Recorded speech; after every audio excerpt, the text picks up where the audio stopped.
Halo bestinya Ketani, Besti, bukan kita kalau nggak rame ya kan? Apalagi sekarang tim kuasa hukumnya yang baru yaitu Sindu Parajin yang juga kerap jadi sorotan lantaran pesona dan ketangkasannya. Seperti diketahui pada 9 Oktober 2025, tuntutan JPU kepada Nikita telah dibacakan, yaitu 11 tahun penjara dan denda 2 miliar. Diduga heran, Sindu Parajin dalam video yang beredar di sosial media jadi mempertanyakan perihal keterangan pelapor yaitu Reza Gladys yang jadi fakta persidangan, di mana Reza menurut Sindu menyampaikan kalau bukan pemerasan yang kemudian diartikan kesepakatan.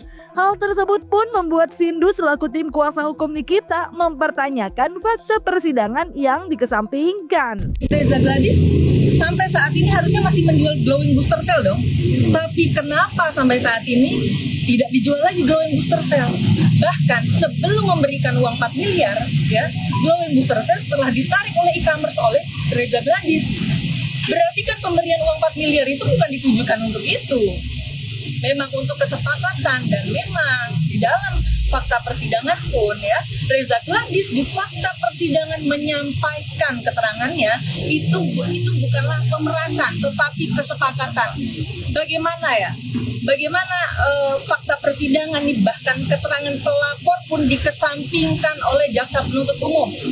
Jadi sebenarnya jaksa penuntut umum ini mau mencari kebenaran atau mau mencari apa? Kesalahan. Ya?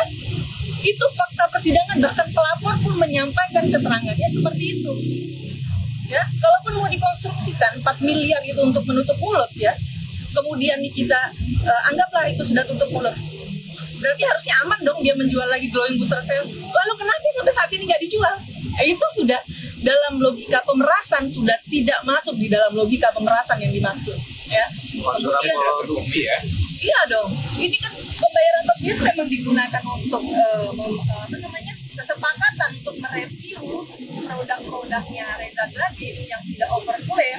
Dimintalah kita tolong untuk mereview produknya karena untuk membantu ya penjualan dari produk-produk Reza Gladys yang katanya nih pada saat berteleponan dengan Mail itu menurun karena mobilnya Dokter Samira gitu ya. Nah, kemudian yang dianggap terpaksa yang dimaksudkan oleh jaksa penuntut umum itu terpaksa yang seperti apa sih? Ya, ketika seseorang ya Reza menghubungi duluan Ismail Marzuki ya, kemudian ada kesepakatan deal ya, sudah kesepakatan deal 4 miliar, kemudian ada kalimat kalau sudah 1 tahun ingatkan. Masuk nggak logika keterpaksaan? Ada orang terpaksa tapi memberikan statement kalau sudah 1 tahun ingatkan ya Mail. Berarti mau minta dipaksa lagi atau gimana gitu loh. Nah, kalau Sindu Parajin mempertanyakan fakta persidangan yang diduga telah dikesampingkan oleh JPU, yang gak kalah geger juga datang dari konten kreator owner Generasi Sandwich, di mana dalam unggahan akun TikToknya ia yang menggaris bawahi tidak memihak kepada siapapun ini terlihat membahas terkait tuntutan jaksa 11 tahun dengan denda 2 miliar yang menurutnya JPU-nya sama dan polanya sama, termasuk dugaan BAP yang berubah-ubah dan pasal yang juga berubah yang diduga pernah dialami pada kasus suaminya.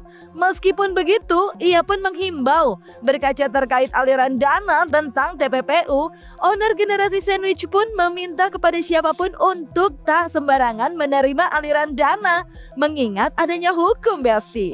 Di sisi lain, Duta Intel pun juga menghimbau nih, tapi lebih kepada pendukung Nikita untuk fokus terhadap 3 poin, yaitu kasus Nikita, dugaan suap, dan juga judol. Jadi katanya stop membahas yang tidak berkesinambungan dengan kasus, katanya Besti. Tuntutan 11 tahun dengan denda 2 miliar, karena JPU-nya sama, otomatis semua polanya juga sama. Di sini disclaimer dulu, saya tidak ada yang namanya memihak kepada siapapun atau fans kepada siapapun. Saya berbicara di sini karena JPU-nya sama, jadi polanya juga mungkin sama juga. Baik pasal yang diubah-ubah saat dilimpahkan ke kejaksaan dan juga BAP yang sering berubah-ubah, bahkan sampai perilaku JPU-nya juga sama, semua polanya sama dan juga tuntutannya sama.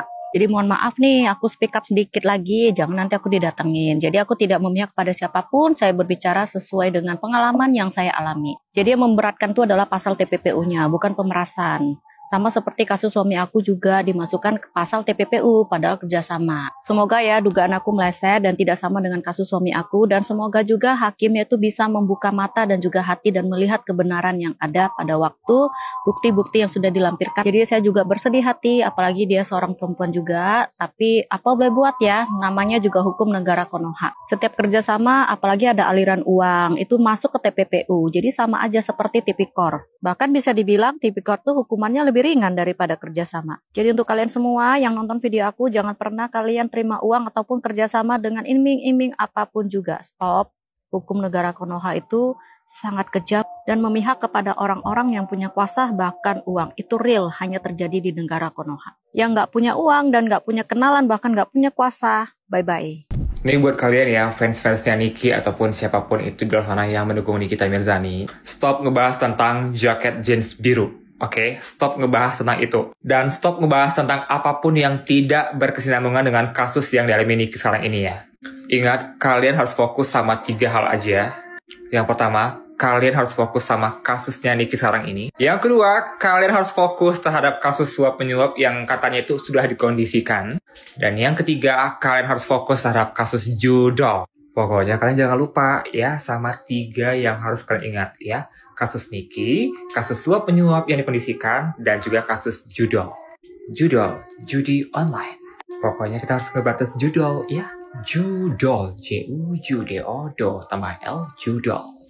Bye judol. Nah, bicara perihal kasus sendiri nih, Besti, praktisi hukum Farhad Abbas dalam video yang beredar di sosial media juga rame banget nih.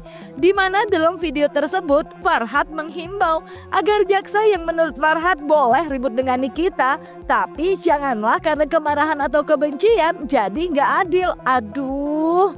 Bukan tanpa alasan, Farhad yang merasa Nikita ada di posisi yang benar ini menganggap uang 4 miliar yang diterima Nikita menurut Farhad bukan dari proses perampokan. Terlebih Farhad pun meyakini Nikita katanya bisa saja dibebas murni. Nah ini jangan jadi presiden buruk ya. Ini saya ingatkan kepada majelis hakim ya, kepada jaksa. Jaksa boleh ribut dengan Nikita, tapi jangan karena ketidakadilanmu kamu berlaku tidak adil karena kepentingan dirimu. Janganlah kamu berlaku tidak adil terhadap orang atau kelompok ya, karena kebencianmu atau karena kemarahanmu gitu. Nah, kalau kita lihat dari kacamata membela kaum lemah, Nikita adalah orang beruntung mendapatkan uang 4 miliar. Walaupun ini proses lanjut, tapi bisa saja hakim mengatakan ini ada perbuatan tapi bukan perbuatan pidana. Bisa juga dia bebas murni. Makanya jangan sembarangan ngasih orang uang. Kenapa saya katakan begitu? Karena pemberi ini bukan pejabat atau aparatur negara. Jangankan uang 4 miliar, segunung pun dia kasih kan tidak ada masalah. Antara artis dengan pengusaha itu nggak ada masalah. Jangan didramatis sehingga menjadi pemerasan. Kasihan manusia kalau di penjara. Nah, kemudian ada persekutuan, ada persekongkolan orang karena permusuhan sehingga mereka menyerang untuk memenjarakan orang. Kemudian ada bazar-bazar bayaran yang berkumpul bersatu. Nggak bisa, nggak pengaruh. Para bazar, kalian menghadapi 2 orang ini aja. Saya punya pengacara junior, Jaka dengan Rizaldi, pasti kalian kalah untuk membela Nikita. Karena Nikita berada di posisi yang benar.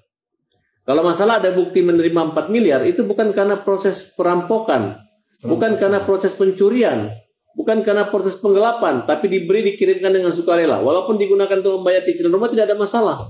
Bukan pencucian uang. Kalau pencucian uang bisa jadi orang yang menyerahkan, kemudian dia mencuci uang dengan cara-cara menyerahkan, kemudian melaporkan pidana, nanti uangnya kembali ke dia. Mungkin itu lebih cenderung mencuci uang kira-kira. Artinya playing victim. Artinya kenapa kamu memberi uang selama ini? Padahal selama ini hubungan bagus. Bahkan ingin nambah lagi. Dan ini terjadi jebakan. Karena marah. Saya lihat nih kita membuat satu perlawanan yang juga membuat orang tersinggung. Orang membuat laporan pidana. Tapi seandainya polisi arif dan bijaksana saat itu. Kemudian mengusut kenapa penerima uang ada sebab akibat. Karena latar belakang adanya penjualan obat atau penggunaan obat yang dilarang dan melanggar undang-undang. Saya rasa Itu lebih baik daripada hanya memenjarakan Nikita, menarik kembali uangnya, kemudian dia dihukum, dipershukum yang lama-lama, tuh nanti akhirnya saya yakin Nikita bisa dibebaskan. Nah, saya ingatkan kepada seluruh hakim Indonesia, khususnya menangani Nikita, bahwa proses uang itu bukan karena pencurian atau perampokan. Dan kalaupun ada, ini mereka adalah pengusaha bisnis. Dan di dunia media sosial itu biasa.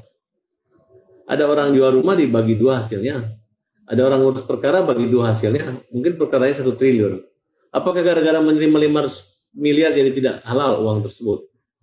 Nah, hubungan sebab akibat yang positif ini jangan dinegatifkan hanya gara-gara kekuasaan hukum yang mengakibatkan orang lagi baik-baik jadi artis, membangun karirnya, banyak pendukungnya, tiba-tiba dipermalukan sebagai seorang penjahat. Mengaku sempat kesal dengan Nikita karena mendengar dijelekan Nikita, Farhad Abbas yang justru diduga telah sadar karena telah diadu domba ini pun jadi coba berbicara dengan logikanya, di mana menurutnya Nikita bukan pemeras. Terlebih, Mail yang melakukan komunikasi dengan Reza pun tidak menggunakan alat atau pengancaman, dan baginya bisa menggunakan jalur perdata.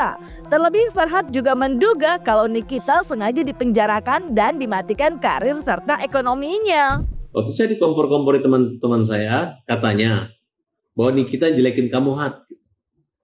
Nikita bilang kamu nggak bisa bantu dia, kamu mata duitan, dijelek-jelekin gitu.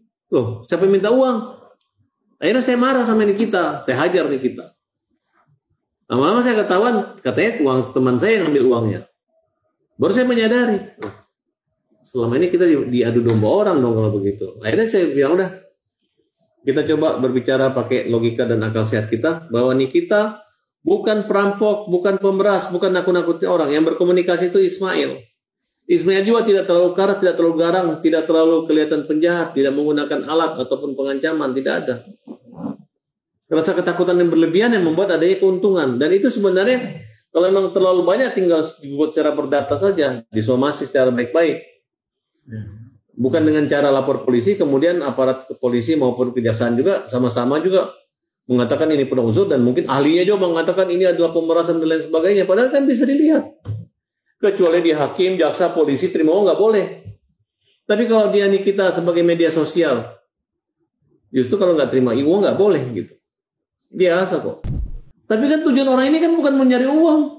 Mau memenjarakan Nikita, mematikan karirnya, merusak dia, merusak turunannya, merusak segalanya.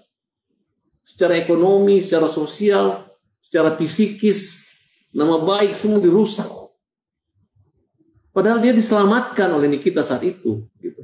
Coba pikirkan ke situ. Apakah kita ingin jadi manusia seperti itu? Sejahat itu kita? Jangan. Setengah tahun lah. Setengah tahun, masa dalam diperas setengah tahun? Ya kan? Gugat aja. Kamu tidak layak menerima uang ini. Nanti hakim memutuskan harus diganti dengan bunga sekian persen, dengan harga emas sekian, kan untung dia. Sekarang uang mau juga, menjarin orang juga, ngejek juga orang, ngumpulin buzzer juga, rame-rame hajar mereka juga, kan gitu terjadi.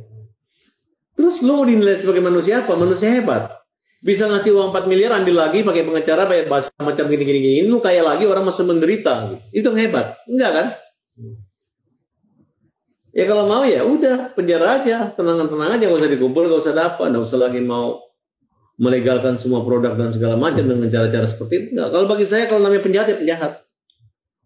Ya kan? 10 kebaikan tidak akan merusak 1 keburukan. Ya Besti, perihal tuntutan jaksa terhadap Nikita memang masih tuntutan dan memang cukup jadi sorotan. Namun mari tetap ikuti sidangnya dengan tertib biar makin terang benderang dan semua mendapatkan keadilannya ya Besti. Jangan lupa like, subscribe, komen, dan share biar bisa dapetin video berita kece lainnya cuma di Kata Ani Besti.